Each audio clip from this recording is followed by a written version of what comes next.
Bon dia. It's difficult to follow Mike, but I will do my best. Okay, so I'm going to talk in general about the kind of decision process for gene therapy and also mix that in with my personal experience of gene therapy.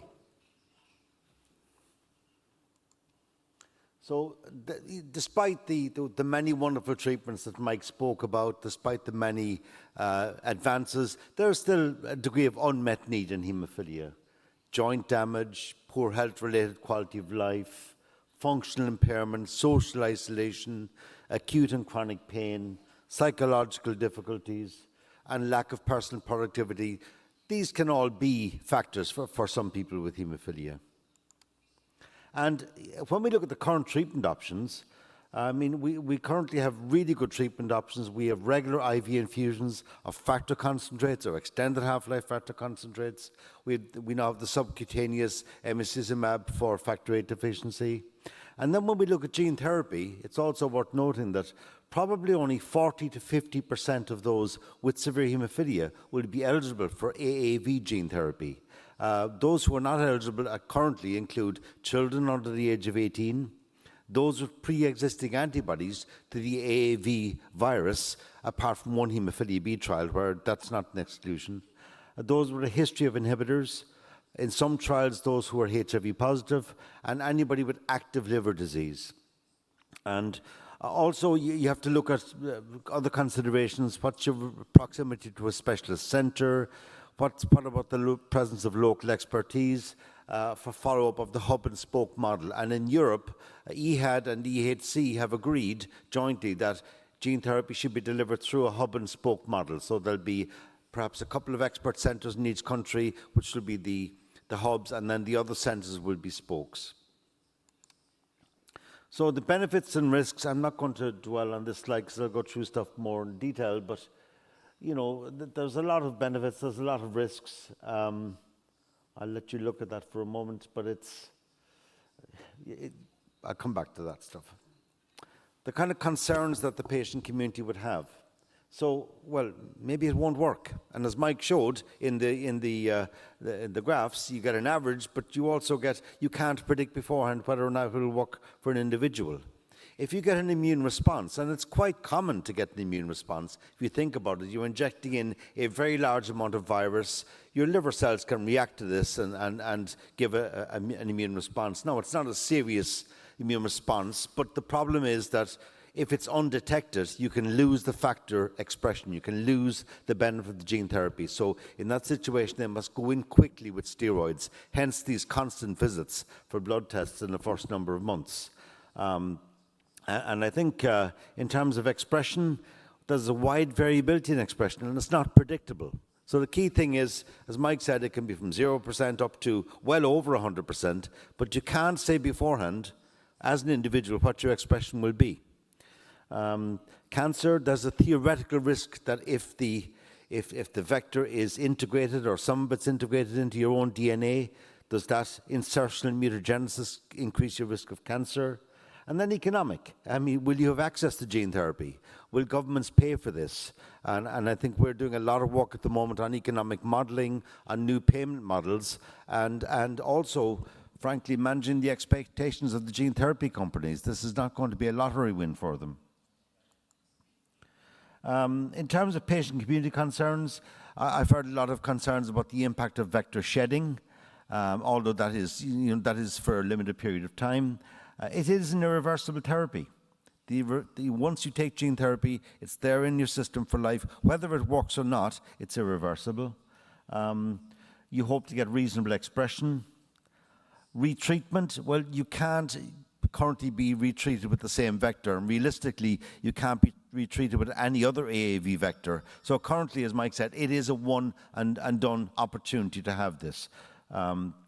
And in terms of cross-reactivity, it appears to be the case that if you get one AAV vector injection, that it really gives you antibodies that will cross-react with all the others. So this is a one-time opportunity. The kind of decision drivers. I think a lot of this comes down to your experience, your lived experience with hemophilia. So for any individual thinking about this, what kind of decision drivers would they be looking at? Well, their annualized bleeding rate and their bleeding phenotype. You know, how many bleeds do you get per year? Do you bleed a lot? Do you bleed little? What's the existing state of your joints? Current activity levels and barriers to increased activity. So I'm not talking about replacing Lionel Messi on the Barcelona team. I'm talking about, even though I'd love to do that, I'm talking about reasonable, normal activities, cycling, walking, tennis, whatever. Needle phobia. Do you have needle phobia or poor venous access? The fatigue of living with severe hemophilia. At an EHC meeting a couple of years ago, one gentleman in the audience said that he would consider gene therapy because he would like to try life without severe hemophilia. I thought that was interesting. And also a big factor is your access to existing therapeutic options. How good is your current therapy?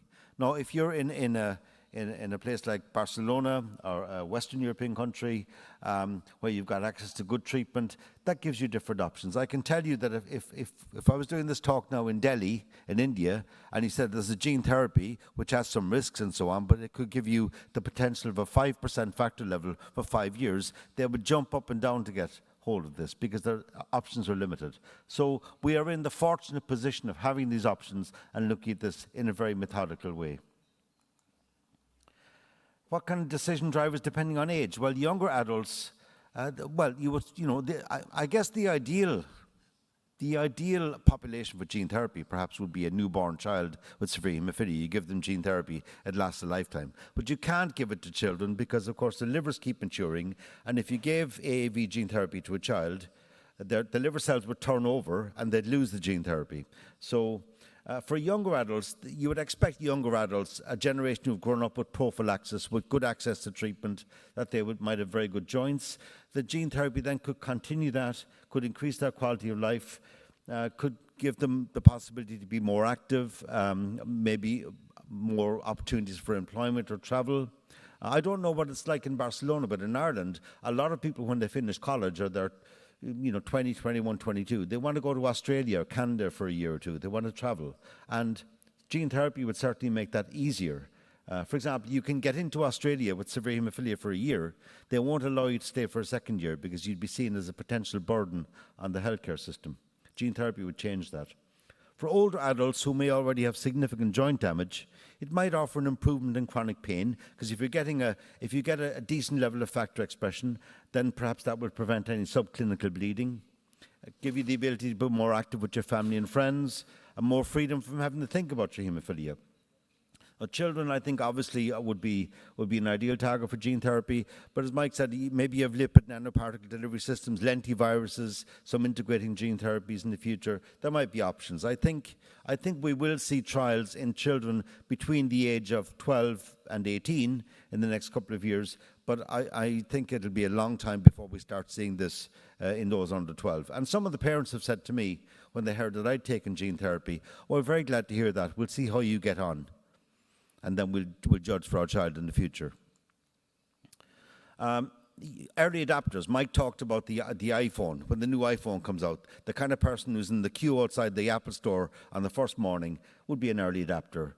So you have some early adapters who always want the latest treatment. They want it as soon as it's licensed. You have those who are very cautious, who might wait and see for a considerable period of time, or who will not take the option. So we certainly have some members when we talk to them about this say, oh no, I'm not interested in gene therapy, it's too exact, no, I'll leave that. I'm very happy with my current treatment or my current options. And then you have others who are very keen to have gene therapy. A lot of people are in the middle. They'll say, oh, very interesting, I'm going to keep an eye on this, look at what's happening and look at the data, but I mightn't be one of the first to have it. I'll wait a couple of years. And that's a reasonable expectation as well. It's a reasonable attitude. And I think this trend may be more apparent in factor VIII, not just because of the different results of the factor VIII gene therapy compared to factor IX, but because in factor VIII you have emicizumab as an option. And certainly quite a few of our people with hemophilia who are on Hemlibra are saying, well, I'm very happy with this, so I'll stay on Hemlibra for the next couple of years and keep an eye on what's happening with gene therapy. And I think the uptake will increase when it's licensed, when there's real-world evidence of safe, stable, and hopefully more predictable factor expression, and also agreement on which assay to use to measure the expression, because there's 2 assays you can use and they give you different expression. So my own decision process, well, as the leader of the organisation in Ireland, we had been bringing companies over to Ireland since 2013. We had our first talk for our members on gene therapy clinical trials in 2013. So nearly all the companies came over. We would have meetings with the companies, with the clinicians. I organised these meetings. We did these discussions. I followed the science avidly. I was very interested in this. So I guess I persuaded myself that it was a good idea. And we've been discussing participating in clinical trials for several years. We'd never quite got over the line. So, one trial happened and then there was a delay with the regulatory authority, and this one was going ahead, and then they decided not to do phase 1-2 in Ireland. So eventually I persuaded myself, based on the science, based on my experience of haemophilia, based on the data that I saw, and based on a careful personal analysis of the potential risk and benefit, that I wanted to try it. And I also, frankly, part of it was I also wanted to lead. So I knew that if I tried gene therapy and we got going in Ireland, then this would change the conversation. So I was the first person in Ireland to get haemophilia gene therapy. In fact, they had a new clinical trial unit, and I was the first person in that clinical trial unit to be treated with gene therapy for any condition. So they were much more excited on the morning of the infusion than I was. My treatment history with haemophilia, well, I have a lot of family history with haemophilia. I had 4 uncles with severe haemophilia. I had 2 younger brothers who died of bleeding when they were in childhood. I have a younger brother now with haemophilia. Several cousins with haemophilia. There were enough of us to form our own chapter. I think in my family, over 3 generations, I counted 17 people with severe haemophilia. So in childhood, I had no access to treatment. Many bleeds into joints and muscles, nosebleeds. From age 14 to 17, I was treated with plasma, which involved a 200-mile journey to get plasma and then 200 miles home. From 18 to 41, I was treated with PCC, or plasma-derived factor, and then from 41 to 58 with recombinant factor 9. At the age of 58, I actually did a clinical trial for another recombinant factor 9 because I was able to get higher doses. And then from 59 to 62, extended half-life factor 9, which was very beneficial. And then at the age of 62, I decided to try gene therapy. I've had, obviously, given that history of bleeding, I've had an ankle fusion, a fasciotomy in the forearm, and a knee replacement. So my rationale, well, before the gene therapy, I was being treated with EHL factor 9. I was on prophylaxis every 10 days. My venous access was okay, it wasn't great. My annual bleed rate was 0 to 1. So I wasn't bleeding a lot. I had a knee replacement in 2018. And obviously I had pre-existing joint damage with a degree of chronic pain. So what was my rationale? Well, I hoped for a factor expression ideally between 20 and 50%. However, I was fully aware that I could stay at less than 1%, I could get 100%, I could get 150%, that it was unknown, but that was what I hoped for. I hoped for a decrease in chronic pain in my target joints. Obviously, I was looking forward not to have to take frequent IV prophylaxis infusions. Perhaps a degree of mental freedom from haemophilia, which I realised would be less for me given my job. And also I wanted to try life without severe haemophilia. And again, earlier, before I started the trial, I took part in a process called CoreHeme, where we came up with consensus outcomes for gene therapy. So what were the really important outcomes? The frequency of bleeds, factor activity level, which we felt was the most important, duration of expression, chronic pain, a utilization of the healthcare system, which is a nice way of saying cost, and mental health. But I think many of us with haemophilia, certainly, and we published on this, felt that factor expression was the most important, followed by duration of expression. Those 2 were the most important outcomes. So my expectations going into this, well, I hoped for at least 10 years. I looked at the data from London, from the earlier gene therapy trial, so I hoped for at least 10 years of expression. Ideally, I would have liked a factor expression between 20 and 60%. I hoped for less pain in my damaged joints, perhaps due to reduced subclinical bleeding. In terms of mental health, I thought, well, I'd be free from the burden of regular IV infusions, and actually a reduced time dealing with my own haemophilia, thereby allowing me to concentrate on haemophilia generally for our members and for the community. My annual bleed rate, well, it was already very low, so I didn't expect that to change very much. Factor use, ideally I'd want to use factor only for major trauma or for surgery. And my activity level, I hope to increase my physical activity level and fitness. Of course, I had concerns, transaminitis, so this increase in the liver enzymes, which can cause you to lose the gene therapy. So that was a concern. That if that happens, you have to take steroids, perhaps for a number of months. And I was so concerned about that in fact, the protocol for my gene therapy involved weekly blood tests for the first 3 months. And I said to them, I want twice a week. I want the liver enzymes checked a second time every week, so I do not want you to miss an increase in the ALT. Because if you had a normal liver enzyme on a Monday and you tested again the following Monday, in the meantime, they could have gone up and you could have lost a significant amount of the gene therapy. So I think, obviously, the theoretical risk of cancer from insertional mutagenesis, and the risk of losing the expression that I may have achieved, and also the fact that there might be no improvement in chronic pain. So, but basically going to this, I looked at my entire life's experience with haemophilia, and thought, you know what, I'm going to try this. I'm going for this. But it was a very methodical and carefully thought out process. So this is the morning of the gene therapy. This was February of 2020, about 2 weeks before lockdown. My timing was impeccable. I got in just before COVID, 2 weeks before lockdown. That's at the clinic with my wife and with the doctor, and just before they give you the infusion, they say, by the way, this is your last chance. Are you absolutely sure you want to proceed with this? Now, I actually said no just to wind them up because everything was ready. But no, I proceeded. So the process is not difficult. This is the gene therapy in the brown bag at the end. It gives a whole new meaning to brown bag lunch. And this is the infusion. It took about 80 minutes. It's a simple intravenous infusion. Now, I was quite relaxed. And the two nurses were there, and they were very pleasant. But you get less relaxed when you look around and you realize that there's a crash team outside with a crash cart, and the hospital director is there, and they have the hospital PR person there. And there was about 15 people outside the room because they'd never had a gene therapy before. So they were making me a little more anxious, but I was very relaxed on the day. It went fine. In terms of managing expectations, so you have to realize your factor expression expectations may not be met. It's not a genetic cure, but it may be a phenotypic cure. It won't reverse existing serious joint damage. My ankle is fused, my knee is replaced, that's not going to be reversed. Gene therapy itself won't make you more active or get you off the couch. You actually still have to get off the couch and move.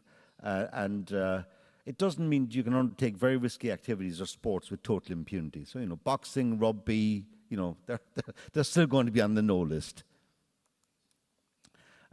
So in terms of the mental health implications, I think that there's been a significant amount of anxiety and depression associated with haemophilia. Now, thankfully, I don't suffer from that. I think I've got a very positive attitude. But gene therapy, they expect it might reduce that and could lead to positive feelings of joy, ease of living, or a new outlook on life.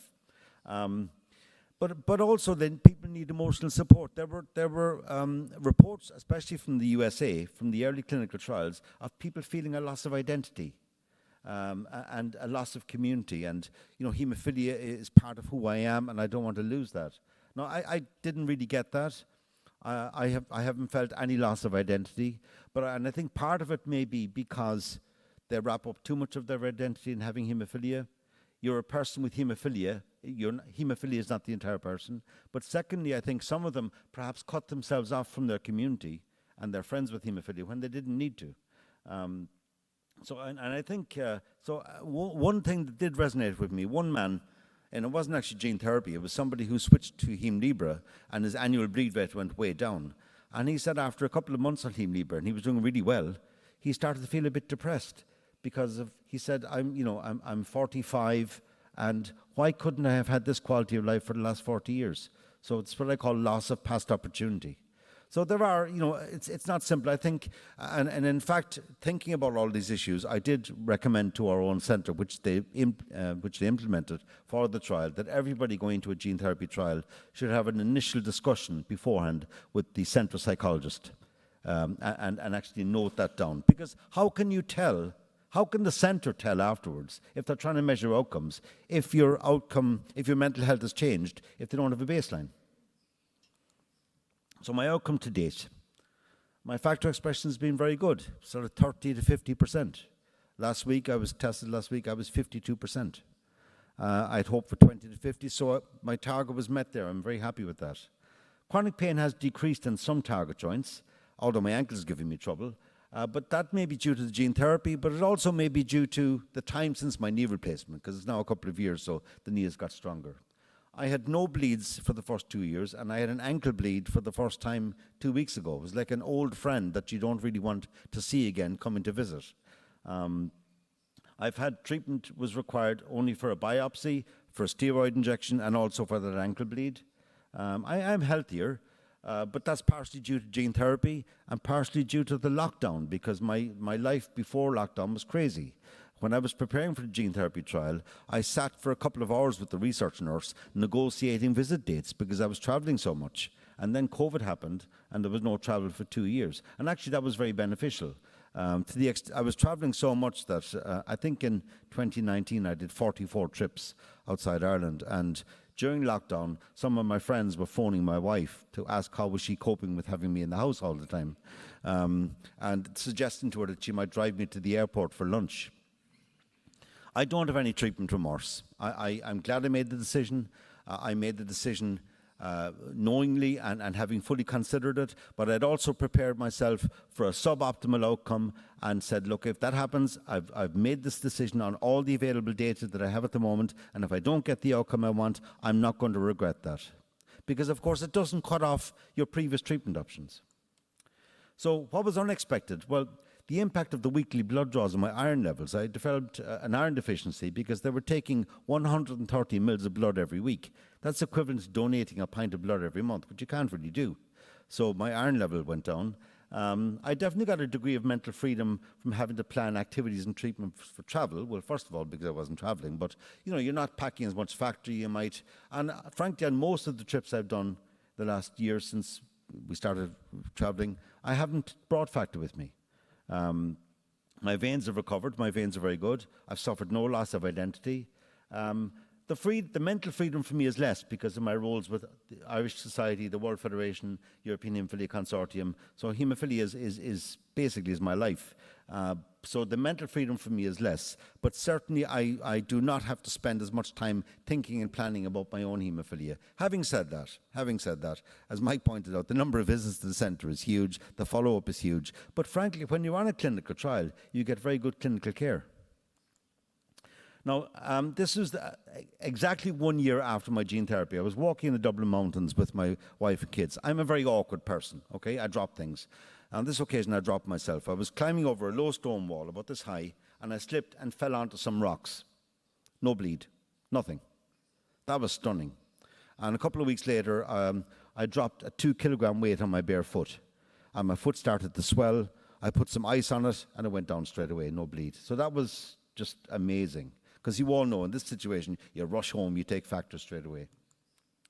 So I think it does help you to start developing the future, which is thinking about a haemophilia-free mind, where you have more freedom from haemophilia, where it becomes a part of your life but doesn't consume too much of your life.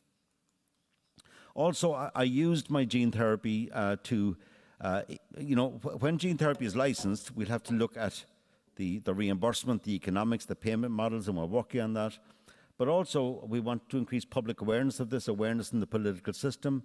So when the gene therapy trial started, we publicized this in the media. And then when the results came out, I also publicized the fact that I'd taken part in the trial. I was greatly amused by my local newspaper in County Kerry, they didn't care that I had gene therapy, just that I was a Killarney man and had gene therapy. So it's very parochial. A lot of media coverage over the last couple of years. In terms of informed consent, this is an irreversible one-off option, but you can return to your other treatment. So it's not like you're going to develop an inhibitor to the other treatment. So if it doesn't work, you can go back to factor or emicizumab or whatever.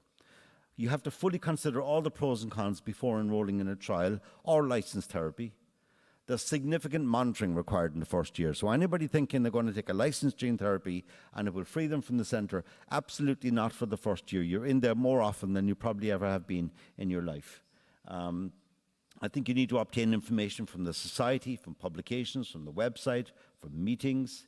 You need to engage fully and repeatedly with the clinical team. This is not a single conversation. This is a number of conversations at different levels over a number of months. And I think you need to understand why you want gene therapy, what your expectations are, and how you'll feel if you get a suboptimal outcome. And if you get married in Ireland, part of the wedding vow is that you say that this is not to be entered into lightly or inadvisedly, but reverently. But to me, gene therapy is a tougher decision than marriage, because you can get out of a marriage and you can do it more than once. You can't do that with gene therapy. Once you have gene therapy, it's in your system for life, even if it doesn't work, and it's irreversible. I'm not suggesting you get out of marriage. Marriage is very good, but this is a very serious decision. And just comparing A with B, the results to date, and I've taken some of the data here from the BioMarin trial and the CSL Unicure trial that Mike referred to earlier. So if you look at likely durability, Mike said 8 years, I think, so it's 5 to 8 years for hemophilia A, probably more than 10 years for hemophilia B. At the recent WFH Congress, hemophilia A gene therapy was referred to as a lengthy vacation from treatment. Factor expression, there's a wide variation, but there's less variation in B.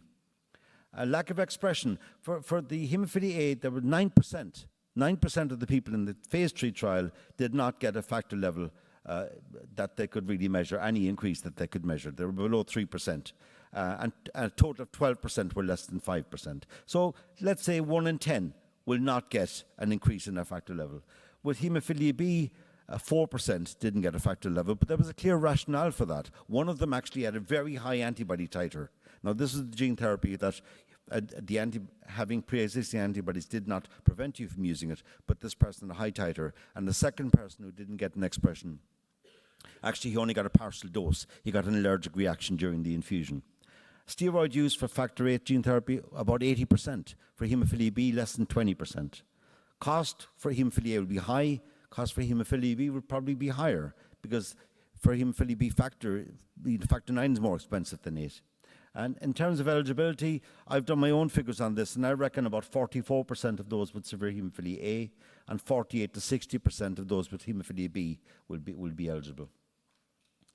The role of the patient associations, and I know I'm running short of time, but the role of patient associations, they have several important roles here. And really, let me just summarize to say, look, this is a very complex therapy, but we have to get the information out to people. It's a complex decision, but you can't produce a very glossy, very detailed scientific publication and expect all your members to read this. So we have to get the information in terms of sure science and glossy publications, websites, infographics, videos, social media. We have to make it comprehensive but also comprehensible, and we have to give the information to our members in the format that they use.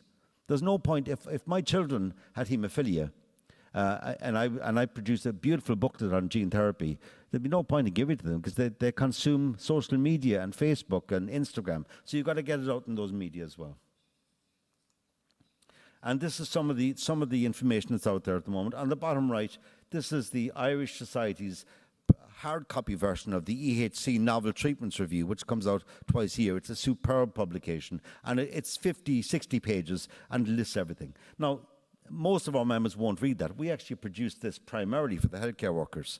But it's a great basis on which you can then take this and you can make simplified versions. You've got to do infographics, podcasts. The EHC have a new app as well So you've got to have all of these up there. The other thing is that this area is changing so rapidly that if we produced a booklet tomorrow on haemophilia gene therapy, in 3 months' time you'd probably have to do a new edition because things are changing so quickly. So you also need to use media that you can update frequently and without too much difficulty. So my conclusions: you need to be aware of the known unknowns and set your expectations accordingly and be prepared for a range of outcomes. So durability, how long will it last? We don't know. Variability in factor expression. Predictability, what proportion of people may or may not get a response. The short and long-term safety.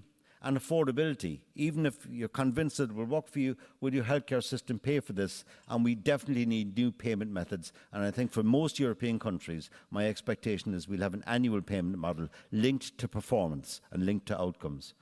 You need a clear process of informed, multi-stage, shared decision-making. This is not a decision that your doctor can make for you. It's a decision your expert doctor makes with you. The information has to be delivered at the appropriate level for each individual, and I think it will take multiple consultations over a reasonable time frame. We're already looking at this. We're planning out workshops. We're planning out a whole information system for people where, they come to meetings, they come to workshops, they discuss it in groups. I see one of our roles as a patient organisation is to get our members ready for the consultation with the expert clinician, but even that will be a multiple consultations. So we need to optimise the collaboration between the centres and the societies on education, on the hub and spoke model, and really work together to make sure that when this is licensed, that it is available in the best possible way. And that's my Twitter handle. And on the left actually is a live television interview I did about 2 weeks ago on my gene therapy experience. But what's ironic is what you can't see is behind the sofa are my crutches, because that was just at the time I had the ankle bleed. I didn't mention that. I didn't want to spoil a good story. But the fact is that even I had a bleed after 2 years. Okay, it's annoying. It was surprising. But it hasn't changed my mind. I think I made the right decision for me. My rationale was clear, and I don't have any regrets on this. And so thank you very much for your attention.